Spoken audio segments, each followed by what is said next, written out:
it is known the world over for its ancient civilization depicted by monuments of the majestic pharaohs, such as the Pyramids of Giza. With history dating back to biblical days, Egypt holds mystical appeal the world over. But its allure hasn't been coincidental. The Egyptian government has worked hard to preserve its history as it continues to bring in millions of tourists each year from all over the world. Mukami Wambora toured Cairo and brings us the story. Egypt, or Misri as it's known in Swahili, is a nation with rich religious and cultural history. A nation that has been careful to preserve its own history with meticulous record keeping, and as a result, stories of their past have stood the test of time. From tales of Moses freeing Hebrew slaves in the Bible to Queen Cleopatra and Mark Antony's love story. We say that Egypt is living in the past, and why not when your past is as illustrious as this? The Pyramids of Giza, one of the wonders of the world, built thousands and thousands of years ago. These three pyramids of Khufu, Khafra, and Menkaure, standing Tsitsi in the desert, are the biggest tourist attraction. According to history, the pyramids were built 4,500 years ago as a place of worship and also as special tombs for the pharaohs who ruled over the Egyptian empire at the time. And inside the pyramids, one can find sources of information and the essential equipment that was used in the era of the pharaohs. It comes from three different words from our ancient language called by Pyramid.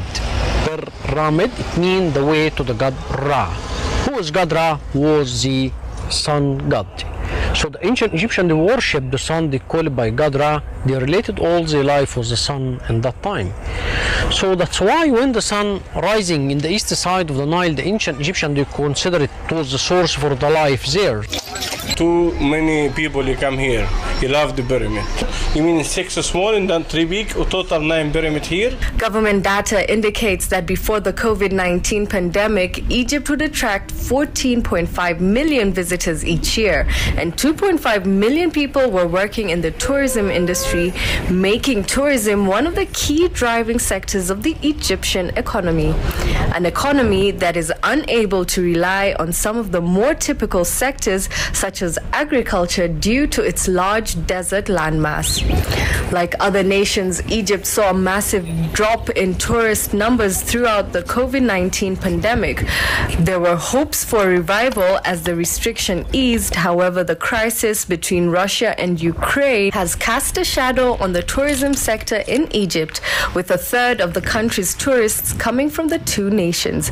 But plans to lure new tourists is underway. We're quite confident that with this wealth of touristic attractions and promotions that we're doing, we're confident that we can retain some of the losses that we are seeing from losing both markets. On the streets of Cairo, the roads are modern, but the buildings remain historic out of choice. Successive Egyptian governments planned it in such a way so as to preserve their identity.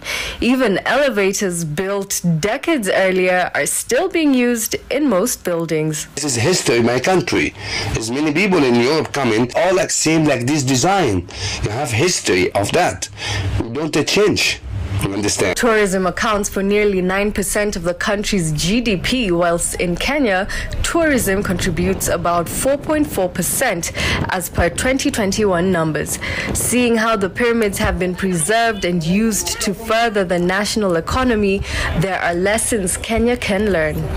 Just as Cairo was the settlement for pharaohs in ancient Egypt, Lamu Old Town is the oldest Swahili settlement and is one of 147 World Heritage Sites in Africa. Both rich in history, but unlike the pyramids, the town's history is not as well preserved or popularized. We want to see the support of the support from the government. We need to help us to market the international market. If well exploited, Lamu has the potential to become one of the country's major tourist attractions. Mukami Wambora reporting for Citizen TV.